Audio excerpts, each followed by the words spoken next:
Hello? Hello. Hi, Vosh. Hello to you too. How are you doing? Good, good. You? I'm doing all right.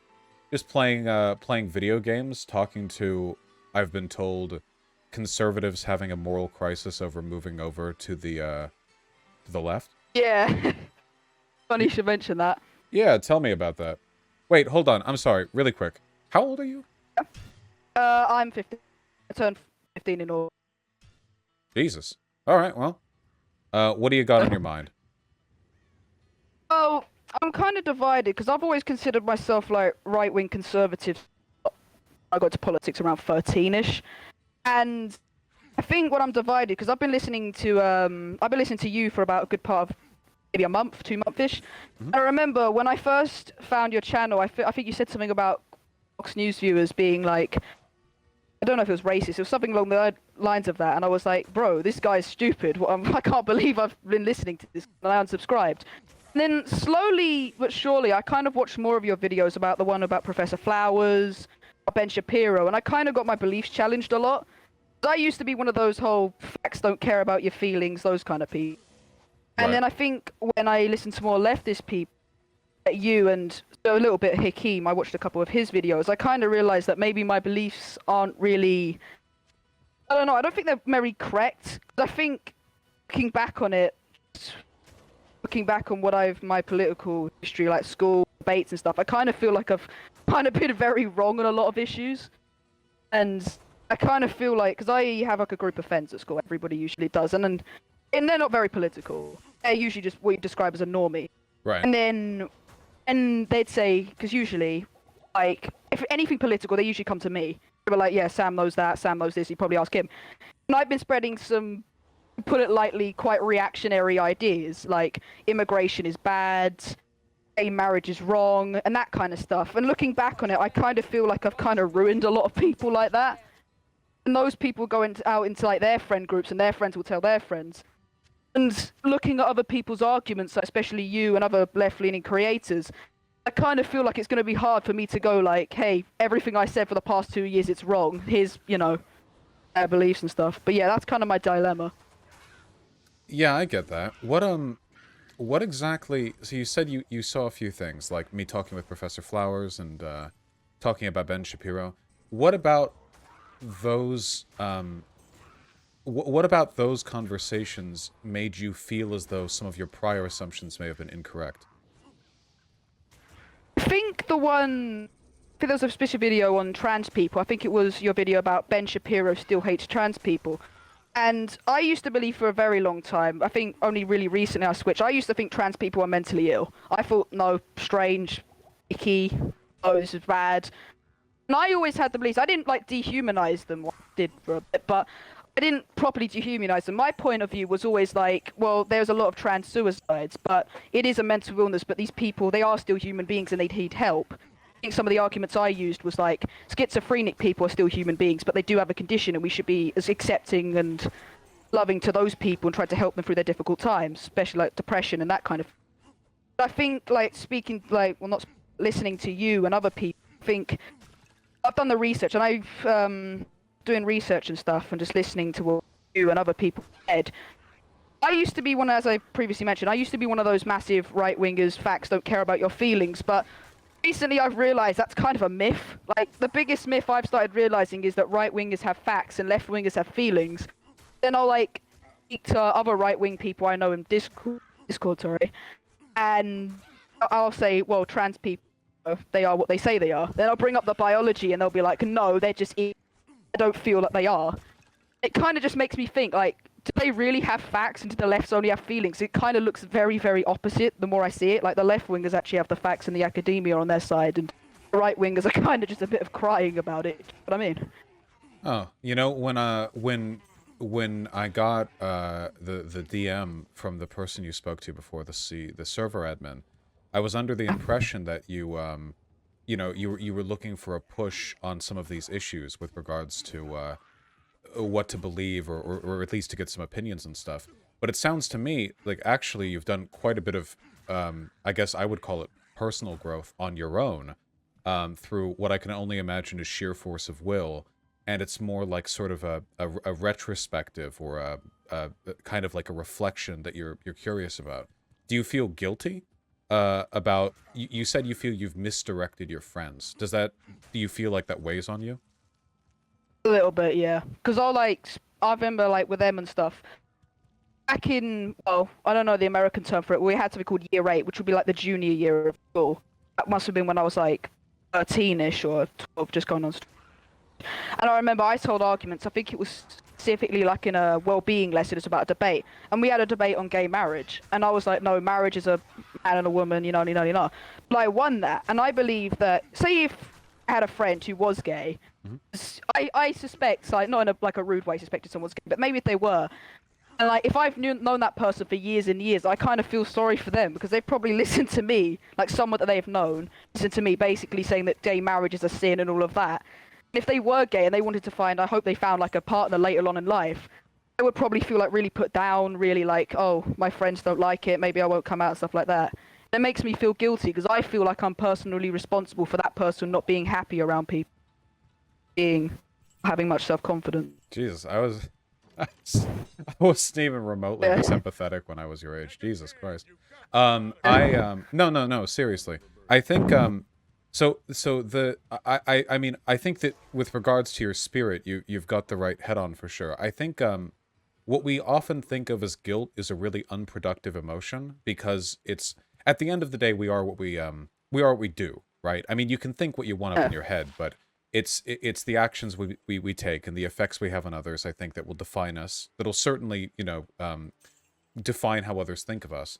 And to that end, I think guilt can be really ineffective at motivating forward movement. So, because what you're talking about right now, the idea like, oh, maybe if I was wrong on this or that, it means that everything that I've been saying wasn't only incorrect, it was morally wrong. That's something a lot of people aren't willing to confront, so they tell themselves that they were never wrong to begin with. One of the most common, I guess, like internal processes that keep people in groups that they know aren't correct or that they know are spewing lies is the idea that if they acknowledged those things, they would have to confront the moral weight of what they've done. But that feeling of guilt, or at least perceived guilt, actually keeps them doing the bad things. So it can be pretty unproductive. And honest to God, like, sheesh, especially at your age, right? I mean, I've talked to people in their 40s or 50s who have moved over on some of this stuff, but I mean, I think if we were to hang everyone who had a bad opinion, even a harmful opinion, while they were in high school, I mean, I don't know. Look, Western birth rates are low enough as it is, okay? I don't know if we would survive that. I certainly know I wouldn't have survived that purge. Yeah.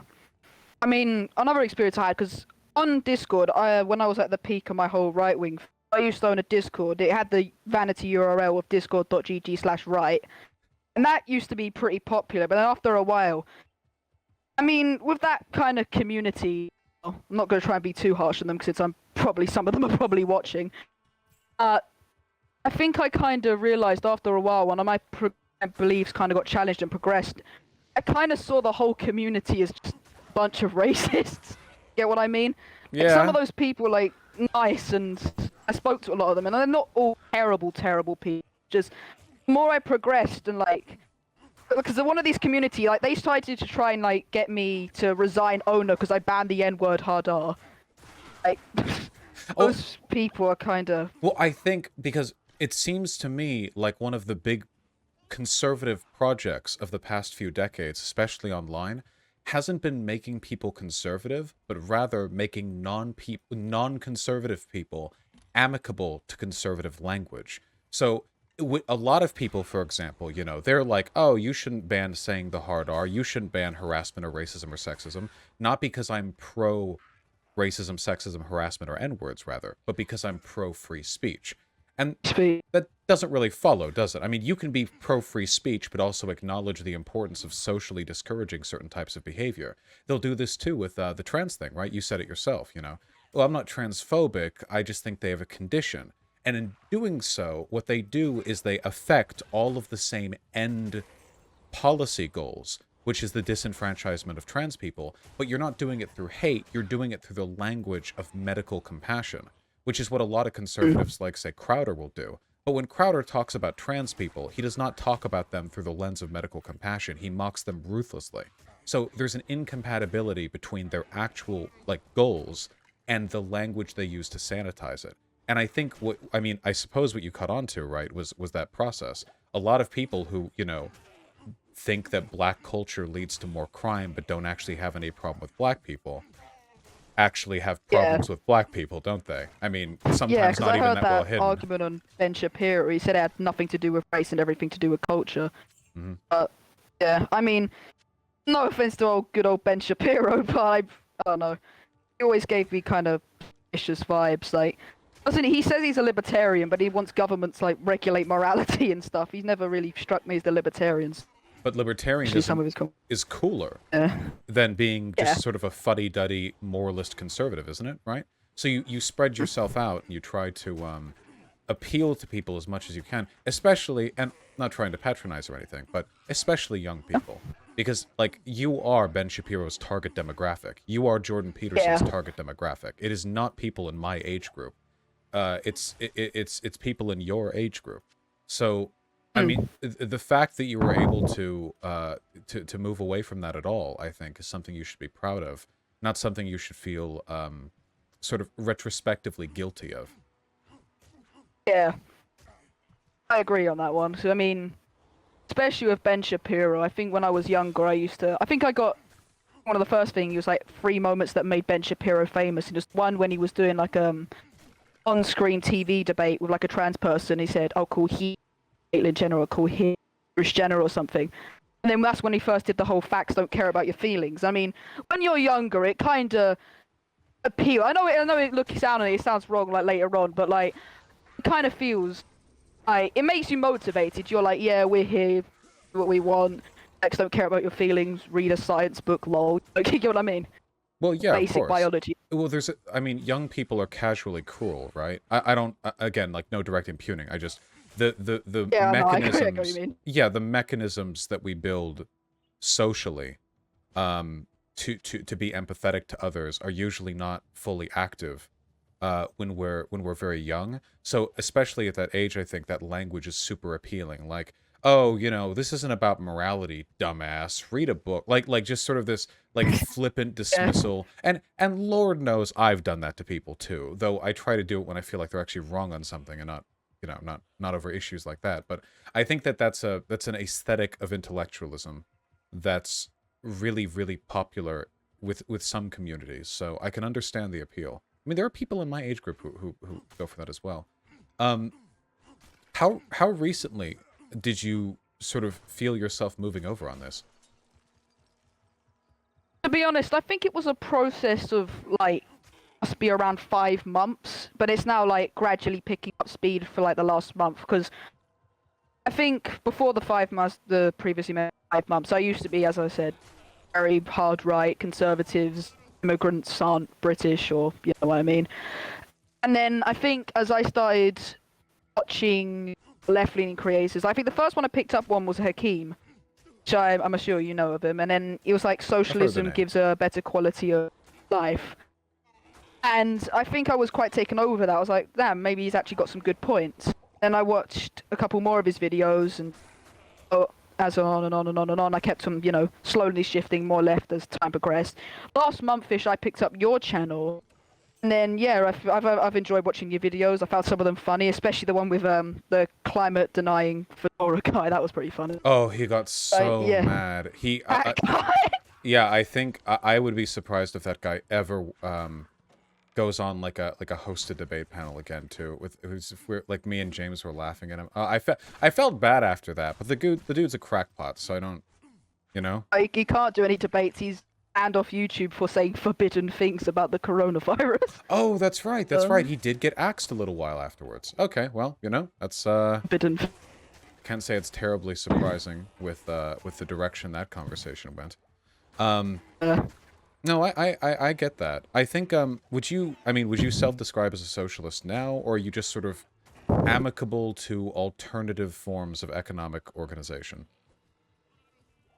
I mean, the past couple of months, I've always described myself as agrarian traditionalist, because I've always had agriculturally, I've always been obsessed with the whole farming lifestyle, traditionalist lifestyle, nature and stuff. And traditionalist, as I said, I used to believe a lot of the marriages between women, trans people, are mentally ill, conservatism. No. I think now, I think if someone told me just on the spot to describe my ideology, I'd probably say I'm probably like a centrist, leaving like libertarianist, because I've always believed I've always believed in live and let live. My parents have always told me like accept gay people, not be racist, be like, if people want to do certain stuff, you can do certain stuff. It's not any of our business.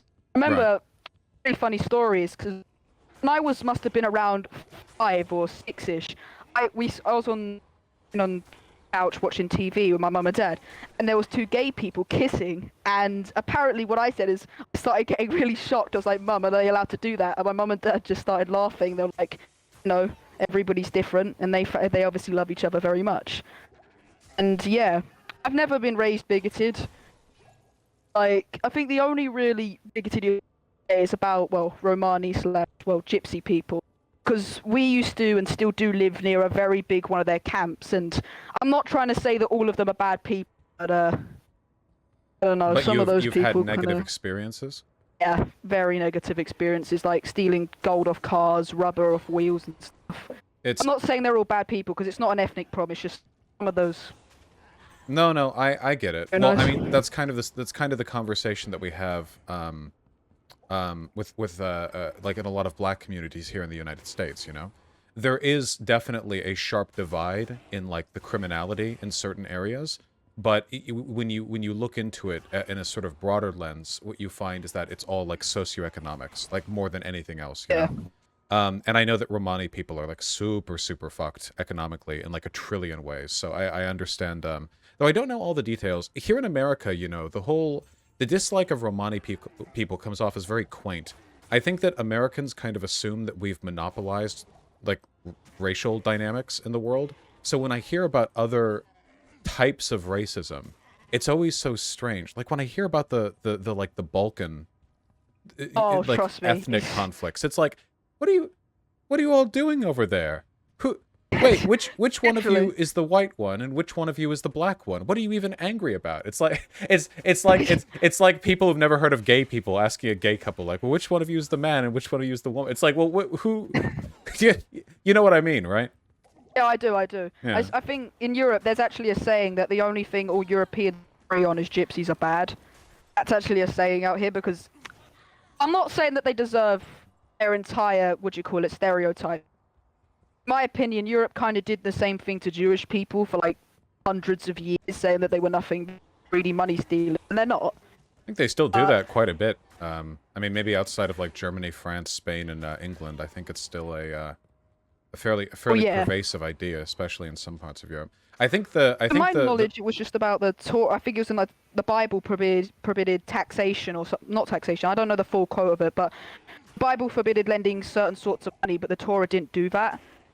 I think that's something like that, but I don't know. Don't quote me on that one. I'm no expert on the things. My chat is saying that gypsy is a slur. I don't. Without, of course, a full appreciation of your unique European heritage, I can only relay their opinions on the matter. But oh sure. What shall I? Should I just refer to them as Romani then? I think that's what chat's using. Yeah, that's what I've been told to use at least. Sorry, chat. It's they forgive you. I'm telling them to forgive you. Thank you. Can I okay, let me think. You said you have an interest in agrarianism, right? Yeah. There's I often find that the ways in which people are attracted to different economic systems really depends on the things that they have like a pre-existing obsession over. So some people are really, really, really obsessed with economic efficiency. It's common in a lot of liberal groups. So the way I talk to them about socialism is usually about the economic efficiency of worker cooperatives, The idea that democracy in the economy isn't incompatible with really effective forms of production. Though that's not my primary motivation, of course. I know that it appeals more to them, so I tend to talk that way. With you, I have to ask, have you ever seen any of those, they tend to be left-leaning channels, but it's like just not bikes, or not just bikes, or City Beautiful, or Echo Gecko? Any channels like that? I've heard of the name Echo Gecko. I don't think I've watched those. I have heard of it. I've definitely heard of those kind of channels.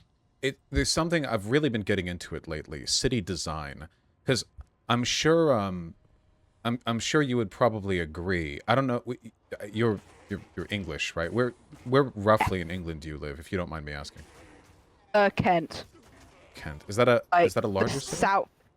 It's like a county because you got like East Anglia. It's like I live, let's say, suburbs of London, just outside the area that could be Greater London. But yeah, I live near the coast, like not properly near it, but give it a 2-hour drive or something. Oh, goodness. I'm sure you would agree that there's something very off-putting and inhuman about the way the cities that you've been to are designed, right? Something like they're designed for cars, maybe, or they're just like uncomfortable to walk around in, or something like that. Yeah, I'd agree. I would agree on that one. I remember Okay. when I drive by, my mum used to say, "Oh, when I said, oh, that modern house looks pretty nice," she said, "I don't like boxes." I was like box houses and stuff. I've one of the things that really got me into leftism, at least in some ways, was the way American cities are designed. Now, you cannot fathom this, okay, because you live in a country that's older than 250 years, but over in Yeah. America, pretty much every single city here has been gutted for cars. It's difficult to really explain how bad it is. You kind of have to live here. Our cities and our suburbs and everything in between are inhospitable to human life. Every trip that you have to leave your house on, it's this big journey. You have to get in a car, and parking is bad everywhere, and nothing is beautiful, and everything is choked with smog, and everything's spread out, and all of our cities are bankrupt because car infrastructure is expensive. And all of this is directly tied to the way capitalism and industry influence the growth of our cities. So I watch these channels about how different forms of city construction could be much more humane, like what they have in the Netherlands tends to be better, I think, about that sort of thing. And that stuff really got me interested in a lot of issues tangential to socialism. So if you want to give those a look at any point, I'm just saying that I would highly recommend them. Yeah. Well, I'll take a look at Have you ever watched Contra? ContraPoints. Um, ContraPoints. Is she? I think she's transgender. She's if I'm right. trans, yes. I don't. Yeah, I have watched her. Watched her video about decrypting the alt-right. Oh, that's an older one. You should, if you ever have the time, you should watch one of her newer videos. She has a rap for, I guess, the term de-radicalizing conservatives, but I don't mean it for that. Yeah. I just mean that if there's ever going to be like a sort of flashy advocacy for some of the things that I believe in, I suppose it would rather be delivered by her than a bunch of other people, you know? Yeah. Is there anything on your mind in particular with regards to issues? Issues. Yeah, there's one specific ones about refugees and well, illegal refugees. They come exactly. Yeah, hit me up. Um, I think there's just one point I really wanted to raise about this one is, I think in the UN international laws it said that refugees must take housing, or they must take refuge in the first available safe country. And I think this is one point that I've really stuck with me, is because I live in England and I live to Kent, and that's usually when they cross the channel, they usually come in that specific area. And I think that's why most of my area is pretty hard right, because again, I'm not saying all refugees are bad people, because they aren't, but some certain experiences that other people had it. But I think I just wanted to know your opinion on it, because say if they come from Libya, they'll go through Italy, then France, which are both safe countries. Then again, I can understand France because their police aren't very nice. They're quite racist. They'll break I've down heard any that as tents. well, They'll yes. break down any. Yeah, they're not very nice people. And then they'll come to England, which I've got no point with. I've got refugee friends. I've had people who came from Syria. I'm not trying to make like a I have black friends argument, but go with me on it. Right. I'm not saying they're not all bad people, but I think a lot of them tend to be economic migrants. Because I've seen stuff on the news about it, and they all seem like majority young men. And of course, if like anybody has the right to flee Syria, like if I was there, I'd be terrified, I'd be running, fleeing. But I don't know. I think Hey, I've always same. found it kind of strange because they don't really bring any women or children. I mean, some of them do. It's just overwhelmingly these young men. I always kind of found that quite strange. Yeah. But Do you yeah, mind if I address that? sure. Oh, the thing about having to stop in the first country you arrive at is actually not true. There are some laws pertaining to that from within intra-EU travel, but it's not really relevant to refugees. Refugees have the right to travel through. The UN precinct on this just directly doesn't say that. It's sort of a misinterpretation that's spread in a lot of conservative talking points. And even with that, I mean, they are explicitly not just allowed to, but encouraged to continue moving until they find a country as a designated safe harbor. But Libya doesn't have one of those. Libya is a Yeah. somewhat unsafe country. Yeah, they still have slavery out there and stuff Yeah, like I've that. I've Well, heard illegally, I've but heard rumors of it being pretty bad out there. Lonerbox recently did a video on this in response to Lauren Southern, I think. It was a really good video on the, among other things, the laws surrounding refugee resettlement. But with regards to the economic migrancy thing, I mean, depending on how bad the economic issues are, that's valid, right? I mean, if you're in a yeah. place that's starving so badly that like there's not even enough food to go around, then that's as good of a reason to resettle as any. But the reason why it's mostly men on those journeys is because of their staggeringly high death rate. It's considered, and there have been some documentaries where like people are asked her, but the idea of like these people are taking like rickety boats across the Mediterranean sometimes that are like there's Yeah. like 20 of them packed to a boat that's supposed to hold like 3 people. So usually the men are the ones that go ahead and do this because it's considered and often is as dangerous as wartime. The women and children settle behind in the hopes the men can raise enough money to fund their travel over through more safe methods. So it'll be like they scrounge up $5 to get the economy pass across the Mediterranean, and then in the West they hope to work for 20 so they can go, bring their family over on a, I don't know, on a Yeah. slightly less rickety boat, I suppose. Fair enough. I mean, where I live specifically, oh, I think it's a lot of the south of Britain. I don't know if you've heard this narrative, but it's the whole British jobs for British workers. I think, well, I don't know if you're familiar with it. You probably can decipher what it England means. even taken any refugees in? Didn't I think they took like Oh, yeah. from the Syrian? Hold on, let me see what the uh, England Syrian refugee crisis numbers. I know they take some on somewhere. Let me see. The UK has pledged to resettle 20,000 Syrians by 2020. Okay, that's a very low number compared to a lot of other European countries. I mean, what Yeah, is especially like to Sweden and stuff, but right? Like if we look at Germany, Germany is at 800,000, 40 times as many. So okay, I mean they did take some, but yeah, it's a relatively, relatively small number.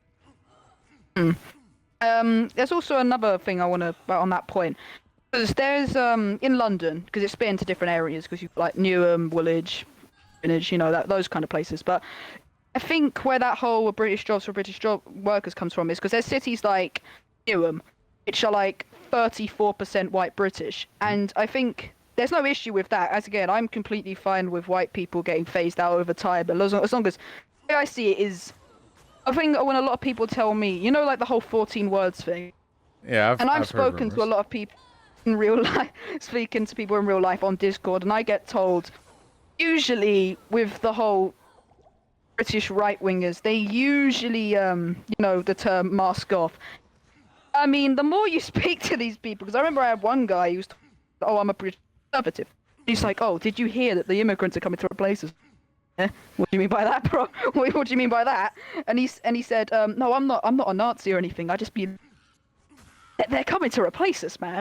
And I was like, and then he said, and I said something along the lines of, oh, if black people and white people are immigrating to our land legally, and they have children, and then those children have other children, or say, even better, if they marry like white people, and stuff gets mixed over, and gradually, through immigration, the white population goes down. Like, is there any issue with that? It's like not like anybody's dying or nobody's getting like genocided, but like, but no, when he said no, that's called a white genocide, or nobody's getting killed. So he's Like not a all that's Nazi, happening. but he's not a Not a Nazi Nazi. then, right? He's maybe a little bit closer to being one than he's willing to let on, I think. I mean, that what you're talking about has come a fairly standard talking point among conservatives. You know, Tucker Carlson is the largest conservative pundit here in the United States, and he talks explicitly about that conspiracy theory. Of course, he says the Democrats do it deliberately to shore up their voting numbers, but which is, you know, ridiculous, of course, because the laws that allow for this were set in decades and decades ago. But yeah, it's God, I can't imagine having to hear about this shit with respect, when I was your age, you know. Oh, trust me. He even unfriended me, started screaming at me at VC. I said, "Are you an ethno-nationalist?" And he said, "No, I'm not racist. I've not got a racist bone in my body." Say that Right. with massive air quotations. And I said, "Okay, well, do you believe white people should have the right to, like, keep Britain white?" And he was like, "Yes." Well, I said, "Well, by definition, that makes you an ethno-nationalist." He said, if you only want one ethnicity in your country and you're willing to remove by peaceful methods, again, I'm saying that in massive quotations, Right. the other non-white people, that probably makes you a bit of like a fascist." And he was like, "No, no, no, I'm not a fascist. You're just a grifter. Are you secretly a lefty?" And he Grifter. unfriended me. Started, yeah. Jesus. I know. I think in many cases, some of it is they know what they are and they just lie about it because they can. And I think a lot of it is like we assign so much importance to the labels and not so much to the ideas, you know? Like we'll say stuff like racism this, racism that, but it needs to be supplied with a proper definition, right? You know, a person isn't bad if they're racist because they're called racist. They're bad because being racist means X, Y, and Z. And if you can point to those characteristics in somebody, that would make them a racist. It's not a self-ascribed label. You know, you don't have to identify as. It's not a gender. If you're espousing ethno-nationalist propaganda, and I'm glad you haven't fallen for that nonsense either. It's Oh no, it's ridiculous. well I'm not historically, like that. you know, it was an anti-leftist talking point because, you know, back during the turn of the 20th century, after America at least had industrialized heavily, there were, you know, labor movements kept cropping up, and of course, you know, after the Russian Revolution, there was at least, and I'm not a defender of the USSR, but there was an inspiration. There was an inspiration for workers' movements in the United States to act on that knowledge, and one of the most effective tactics that union breakers and bosses and politicians settled on was the idea that, okay, people are very upset that they're getting underpaid. And obviously the reason they're getting underpaid is because their ultra wealthy bosses don't pay them enough. But we can't have Yeah. them believing that, because if they believe that, then they organize. So we should convince them it's actually immigrants and other races who are fighting with them for their labor. They did this with the Italians and the Irish when they came over too. They said, Italian, swarthy Italians coming in to take your jobs. Of course, that never really happened. Wages were low because bosses didn't pay much, not because other people were depressing it with their additional labor. There have been studies on this. Immigration doesn't really decrease wages in the country they arrive at. It tends to increase. So it's basically like a great big whataboutism, you know? How do we move people away from talking about class warfare by getting them to hyper-focus on scary Yeah. Like immigrants? the biggest focus is nationality. Like, you know that whole thing of what's the bigger divide, nationality or class? Right. That And whole thing. Yeah. right, exactly. And ignore the language, right? I can't speak the same language as like a Moroccan immigrant. But if you took a poor person from Morocco and a poor person from the United States, if they could speak to each other, I think they would have far more in common than Elon Musk would with a local Indeed, yeah, poor I person. completely agree. I have more in common with a poor person from Xinjiang in China than I do have in common with some massive business mogul in the UK by far. They're practically alien to us, really. I mean, Yeah. the lives that they live, it's incomparable to ours. Whereas, I mean, what are the other differences? What, we wear different hats, we have different skin colors, we speak different languages. Okay, well, you can educate your way around half of those. And what, skin Literally. color? I mean, yeah, it's like it's nothing. It's meaningless. I But agree. people Literally, if obsess. there was a Chinese person who was on the same kind of class level as me, the only difference that I could see is the language. Like, I don't care about race. I don't care if you're black, white, any other race. If you're a good person, you're a good person. I've never been into the whole racial stuff. You know? Oh, if, sorry. If you're no problem. Oh, I just wanted to say, did you ever watch the film Parasite? No, I haven't. It's a good one. It's I don't know how much you know, but it's a South Korean film that won the Academy Awards back in 2020. And after it did very well, the director wrote on it, and it's being near universally hailed success. He wrote and he said that he meant to write on, to speak on issues particular to South Korea. But as he sees the international support for his film, he realizes that the country he was actually writing on and setting his film in was a country called capitalism, and it's one we all live in. And that's why that film gained such universal appeal. It didn't matter that it happened in South Korea, because the poor people in South Korea are going through the same shit that poor people all around the world are. Just, sometimes you have to watch with subtitles, Yeah. Anyway, I didn't mean to interrupt you earlier. What was it you were... No, no issue. As I was saying, I think the only real difference that I have to anybody else in the world who doesn't speak English is the language barrier, like regarding class level. So say if there was like someone on the same kind of class level as South Sudan, as long as we can speak the only real difference I could see is the language. If you learn how to speak the same language as me, we could be great friends. Absolutely.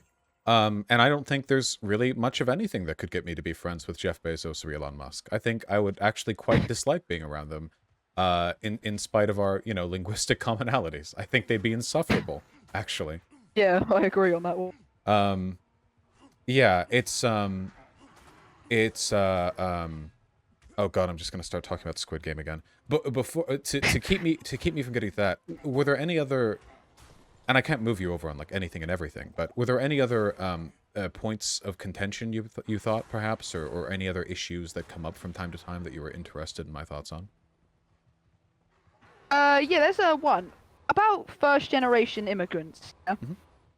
I mean, this was actually one of the big points that kind of red pilled me in a way. Have you heard of a guy called Paul Joseph Watson? Yeah, I've heard of him. He's got Well, he's got a very very irritating cadence to my American ears. I don't know how English people would feel about that, but yeah. oh no, trust me, But Paul Joseph Watson, excuse my language, I think he bullshitted me on a lot of topics. He doesn't. Oh, he's a journalist, my understanding, and he what do you call Alex Jones's right hand man apparently. But I remember he made a video about Muslims don't integrate. And this was one of the things at the time I was probably like 13-ish, so I probably didn't check.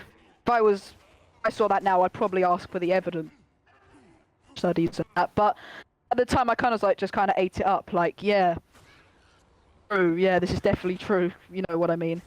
And I was like, yeah, Muslims integrate. And then as I was saying about the guilty side, I go to school and be like, yeah, refugees don't integrate. And then other people would say that refugees don't integrate. And I guess that kind of ties back to my first point about how I kind of feel a bit of a massive shade of guilt. Like, I think the studies show, I remember I watched a Hakeem video that really changed my opinions on him. Is like the Hakeem's video was called like Paul Joseph Watson's absolutely wrong about everything. And I watched it in like the first 2 minutes, like the first thing that kind of red pilled me in a sense, like Muslims don't integrate, like he debunked within like 2.5 minutes. He showed sources, was like, damn, I was so impressionable. Muslims actually, especially here in America, Muslims actually have astonishingly high rates of social and same in England. I just didn't check the evidence for it. I kind of just ate it up. I was like, yeah, nobody ever lied to me, my fellow British person. Do you get what I mean? No, yeah, of course. And then, yeah, he's very dishonest. He'll twist any facts if he's not really in it for the truth. He's more in it for his own personal ideals, and he'll push that in any way possible. I think his broader political program is fairly straightforward if you look at a lot of what he does. It seems like pretty much all of Paul Joseph Watson's messaging is bad things happen when the races interact with each other. On Twitter, I remember, I eventually had to mute him just because it got annoying, but he had this habit, at least for a while, during the BLM stuff when it was at its height, of posting, like, street fight videos with like black people in them and saying, look at what multiculturalism does. And sometimes that's a funny point about that. Right, these would be videos from like 2012 or so. They would be from any time period anywhere in the world. Sometimes they weren't even speaking English, so I don't know where the fuck for all I know, they might have been in fucking Africa. But so Literally. yeah, so no, like, at least not the kind of multiculturalism he's talking about. But the and he does this all the time. I mean, he's a white nationalist. He might be a full-on Nazi. I don't know if he's ever talked explicitly about the Jewish stuff, but he's come out in defense of Nazis before, so wouldn't really Yeah, surprise me. to be honest, with good old EJW, call him, but I think if someone asked him at a bar or a pub somewhere when he was a little bit drunk and he asked him his opinion on Jewish people, I don't think it would be very accepting. Just put it like that. Maybe not. He never came off as the person he would be all religious freedom and stuff. Probably not. No, he's. I mean, I'm a Catholic. I mean, I got reconfirmed a couple of weeks ago. I go to church a lot. They allow My Catholics in church England? always. Oh yeah. Sorry. It's kind of funny story about that. No, you can say. Funny story about that. I remember I used to be a hardline loyalist person. Do you know about Northern Ireland and loyalism? Yes. I get the basics at least. Yeah. Well, I used to be a hardline loyalist, and I actually have a UDA flag, which is also Defence Association, a UVF flag. And I used to be like, Irish people are very bad. They keep on trying to take Ulster. Ulster's British, no surrender. And then it all came crumbling down. Do you know that scene out of Breaking Bad when the bald guy just like collapses to the floor? Yes. You ever seen that scene? Yes, I'm familiar. Oh, I remember when my mum said, you were baptized as a Catholic. Oh. I just looked at my entire world just shattered. I was like, no! Just out of Darth Vader, curiosity, have you seen Breaking Bad or just the GIF of that on Twitter? I've heard of it. I know the things about. I haven't watched it, but I have heard of it. Okay. I did get it from the GIF with a guy like falling over at the front. Yeah. Sorry, I just realized that if my math is correct, you would have been 1 when Breaking Bad started airing, and I just have to emotionally process that for probably for the remainder of the stream. Well, you know, it's a very good show. If you ever get around to it, it's very good. It's also very American. You get to experience very American themes like healthcare prices. It's good stuff. That. Yeah. No offense to you Americans, but healthcare-wise, you are kind of lacking. You should probably try and get free healthcare as soon as. Well, I see them trying to privatize the NHS over there. Okay, it's only long. It's no, not. No. Listen, if I'm telling, because they've got people out. Do you know what UKIP is? Yes.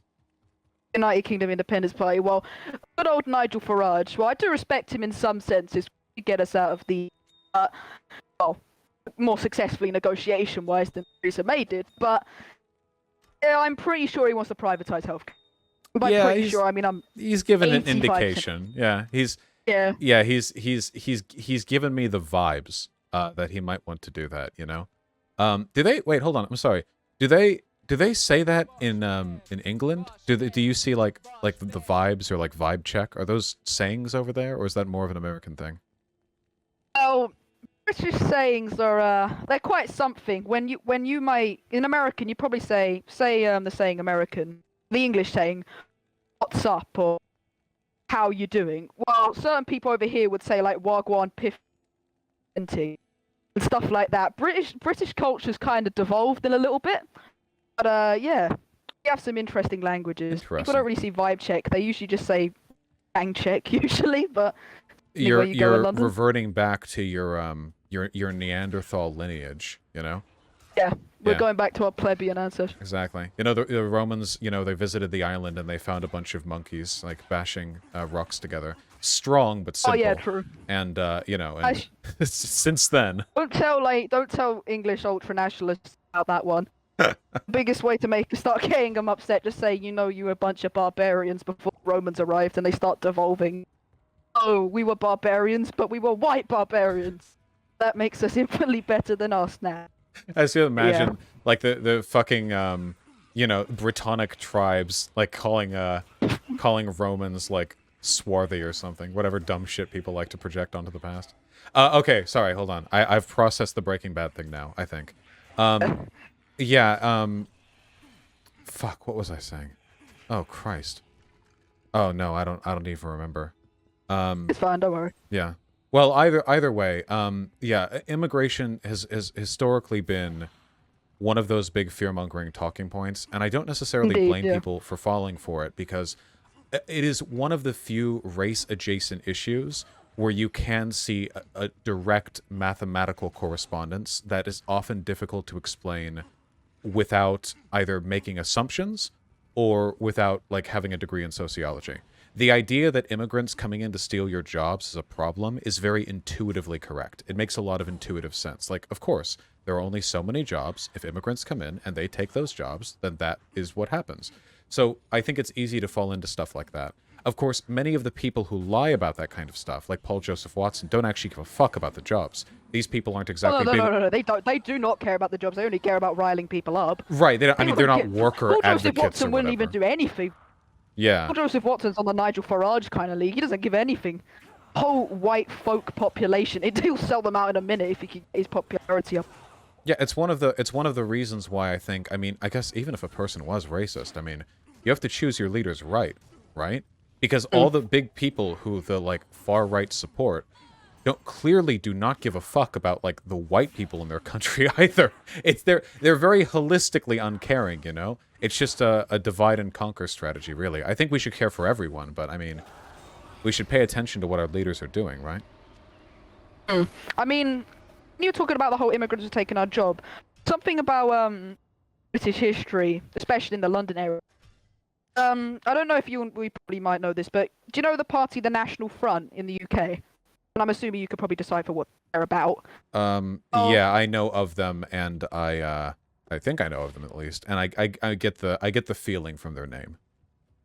Well, back in the 50s, primarily the 60s, late 50s, what happened is you had these people, National Front, and they had different groups called the National Front Flag Group, who spent all of their money on flags, ironically, and went bankrupt, which is kind of funny to be honest. But you had the National Front, the BNP came a bit later, but they would march down the road with their flags, and basically they'd go to essentially anybody who wasn't white and start terrorizing them. They were more, in my mind, they weren't really a political party, more a terrorist organization, but Right. guess some right wings probably really like one. But there was also this guy called Enoch Powell, and he made a speech called the Rivers of Blood speech, which was like massive. Like that speech probably did a very, very, very large portion. That really destabilized the country. It sounds He so basically cringy said that- too, doesn't it? Right? Like, Yeah, Rivers of Blood speech. Doesn't It it kind of sound sounds like an some sort of anime LARP thing? Discord. yeah, well, it Rivers of sounds. Blood. Yeah, exactly. Like the big villain with like the big, like the collar crosses their arms, and they're like, "Yeah, it's time," or something. Shadow the Hedgehog would be associated with. It's just funny that such self-serious people, because that's what they're always about, right? If you look at old Nazi propaganda too, I mean, they were big drama queens. From all they hate gay people, Jesus Christ, they know how to do theater. Oh, sorry, I'm interrupting. Go on. No problem. It's just as I say about the National Front, what they'd do is they'd march down roads with their flags, keep Britain white, the whole old saying. And you had Enoch Powell basically saying, in 20 years or so, the black man will have the whip hand over the white man. Mhm. And if you're not like some super politically educated person or statistics person, you know what I mean, it Right. understands. If anybody in that kind of field would probably understand the whole black people or white people is probably kind of rubbish, considering Britain today is still 86 white. But with good old Enoch Powell, he did stir up a lot of people.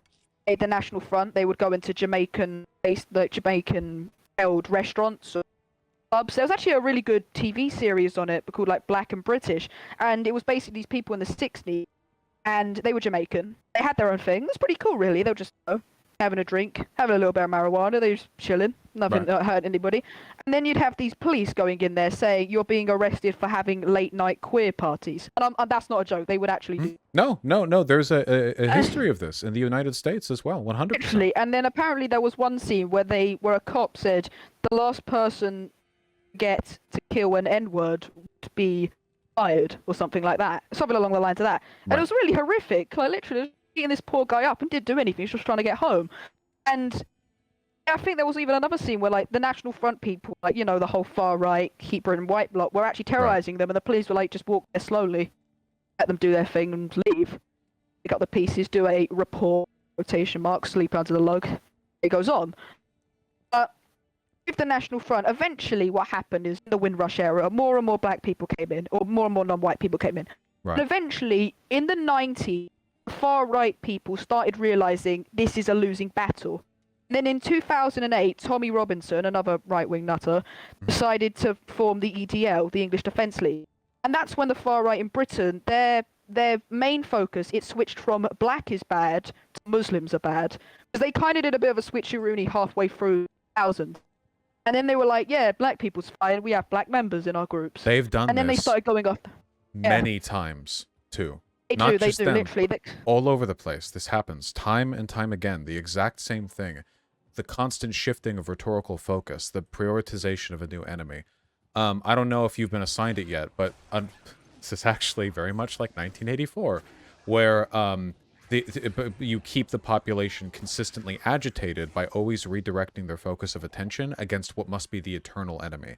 Because it always feels like the eternal enemy, doesn't it? Asia was always the enemy. Right, right. Asia was always the ally. But it does feel a little like it's supposed to be eternal, right? Like, for instance, when the Nazis, and they talk about Muslims, like after 9/11 in the United States, that was a big turn here. But, I mean, when they did it over there as well, they didn't talk about it like, once we were brothers, but now we are enemies. The way they talk about it is it's though it's always been a threat. It's always been there eternally. They don't talk about some change in focus. They just change their It's focus. like the enemy is very strong, but we're better than them. But they're also very strong and could destroy us. Right. Yeah, exactly. At any point in time, they could have annihilated us, and they just haven't yet, and we have to defend ourselves. But also, we're better than them. But also, they could destroy us. Yeah, and back and forth, over and over. The way I see it, what I've observed is like these whole far-right types is they don't really care. They don't really have one specific kind of target. Well, they don't really have one specific target group. Like, they will change their enemy no matter what. Like, if the Middle Eastern nations refuse to like gay people exist, they'll be like, yeah, we gotta screw the Arab people, the LGBTQ, we gotta defend them. And then when like Palestinians are firing rockets at Israel, they'll be like, yeah, screw the Arabs more, we love Israel. And they'll start bringing up conspiracies like the Zionists did 9/11 and 5 dancing Israelis, right. And they'll be like, yeah, we love Palestine, I can't believe screw you Israel. know about that shit. I'm sorry, I'm really not trying to patronize, but it's no, the extent to which I was involved in politics when I was your age was sort of vague libertarian affect and a kind of respect for Ron Paul, and that was it. Like, there was so little to work off of. But you're familiar with all these conspiracy theories that, I mean, I don't know. I suppose that's just the way things are now with the way the internet has sort of ubiquitized political discourse, but it's just I read odd. A lot of theory books. You know a philosopher is called Julius Evola. Far right really like him. I think there's a person who did a video on him called Alt-Right's favorite dead philosopher. Didn't we just watch a video on Julius? Chat, isn't this the person that was tangentially associated with that Coomer vid? Right? The Ur-fascist? Julius Evola. Yeah, Julius Evola. No, he wasn't a fascist. He was a super fascist. Get real. Right? No. Okay, I think we actually watched a video on this guy just about a week ago. Or well, not a video on him, it was Julius Evola Day on the 22nd of October. This right-wing channel put like 8 videos about an hour long, like one day. God. Yeah, literally. It's I'm not trying to say like get a life, but no, you can say that. Like 8 videos on one guy, then they were all like an hour long in one day. This is right. This was the guy who went to fascist Italy, declared it wasn't fascist enough for him, then went to Nazi Germany, declared that they weren't fascist enough for him either, and then was around when our bombs fell and had to limp away after like he got shot in the back of the spine. He was in a wheelchair. He got what happened is bombed.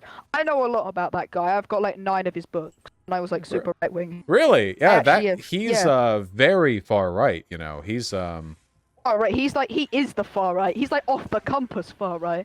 That guy's Oh, I've got his books, a lot of his books, like A Handbook for the Right-Wing Youth, like The Tiger, Revolt Against the Modern World, the Bow and the Club, Spirituality, The Doctrine of Racialism.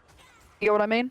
And I read a lot of his books. Now, Consider now when I used to be a right wing, you used to say, I think what you said a little bit earlier in the conversation, you said something along the lines of you just tell yourself that this person, what you beliefs are good and everybody else is wrong. Well, looking about this now, this guy is an absolute grade A nut job. He believes in spiritual racism. Races have spirits and they're at constant war with each other. Japanese have Viking Aryan spirits.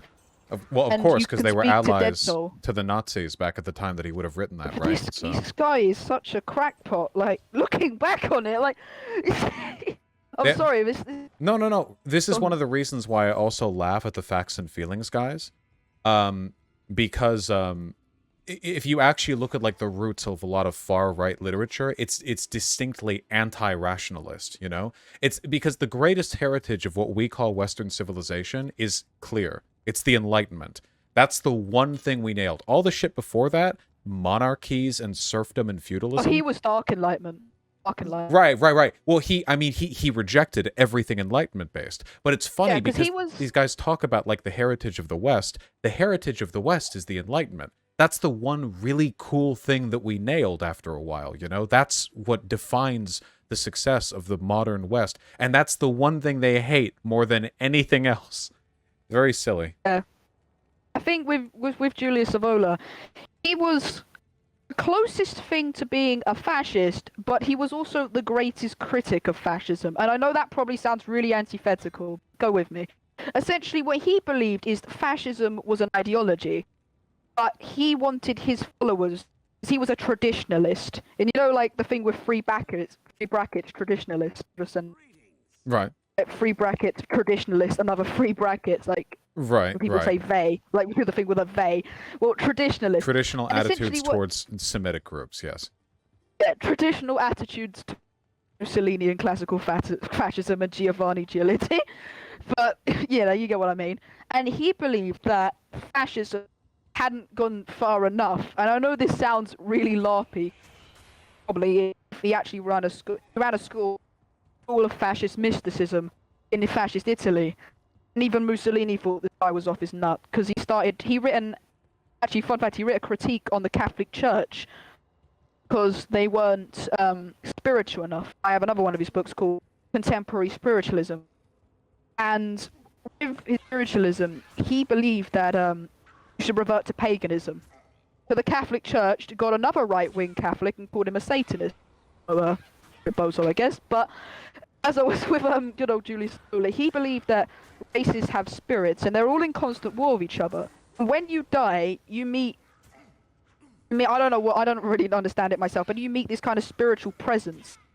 And I know if you spoke to anybody about this and someone started talking about the races of spirits, you'd probably refer them to a mental institution, and you'd be probably right by saying that. But Well, it's just funny because yeah. it's also incredibly anti-Christian. All the ideas that he's describing here are like Oh, yeah, fundamentally about opposed to that. the edict of Christ. The amount of Christian fascists or clerical fascists who will put Evola in a pedestal, absolutely unbelievable. I'll be like, "Have you read Evola?" And I was like, "Yes, I have read Evola." He said, "Proof," and I sent him the books I've read, and I've got like 8 of them. He said, "Well, blocked, read Siege, blocked," and they're so stupid because like. Literally wrote a condemnation of Christianity because he believed it originated from Judaism, which is true, but he didn't mean it in a factual way. He meant it in an anti-Semitic way, and he said Judaism is Christianity, and that's bad. Yahweh, the Christian God, is bad and anti-traditionalist, whatever he said. And then he believed everybody should revert back to Roman paganism. There you are. So he would revert back to Roman paganism. The Germans would revert back to Wotan and Romanic paganism. Russians will revert back to Slavic paganism, Norse mythology, Celtic paganism, etc., etc. Like Druids. The Christian people, clerical fascists, like the Catholic Church is amazing. I mean, I'm a Catholic myself, but I'm not so too Catholic. Like, the Pope is absolutely infallible. But yeah, literally, I think a lot of those lot don't really understand. I think what they do is it's like leftists say they've read theory, but they haven't actually read theory, and it's really obvious to see they haven't read theory. If you ask them to quote one passage or quote anything from the book, they'll be like, that's the thing. What I find with a lot of people who read Evola, I mean, I've read a lot of his books. I've read about 7 to 8 of his. I know what I'm talking about, but you know, you can get the artwork, but don't have to agree with the artist. I've got books from Theodore Jablonski. I've got the Unabomber Manifesto, Technological Slavery, Iron How, Tech Revolution. I've got a lot of his stuff, but I'm not about to live in a cabin and start mailing bombs to offices and technological places and Not yet, at Microsoft least. headquarters. Not yet. All the, like, LARPy, wannabe, e-Catholic Nazis, like, Groyper Zoomer types online right now are absolutely full of it. These motherfuckers have never read the Bible in their lives. I know they are complete. Oh, no, they haven't. They haven't. It's an aesthetic thing, you know. They're essentially like the Nazi equivalent of the people who say that they're like witches because one time they had left like a packet of sage inside a room of a new house they bought. Like it's just, it's completely incomprehensible. It's incoherent. I mean, I used to be a Norse pagan for a very long time. I mean, like You're like an anime protagonist. You have been so many things in such a short length of time, you know? I'm 27, yeah. I've been like 5 things. I guess life just moves faster now. Shit. Yeah, no, I completely get you. Look,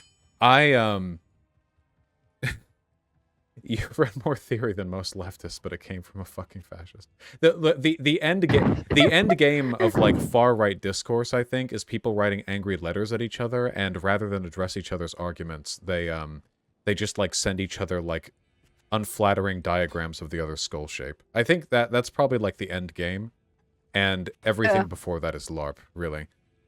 And especially on Catholicism, a lot of my Catholic friends on Discord, they call me a heretic because I like Buddhism. I do a lot of stuff with Buddhism. I'm kind of like, you know, the Holy Trinity, the Father, the Son, the Holy Ghost. Well, with me, I've got Catholicism, Buddhism, and some Norse mythology.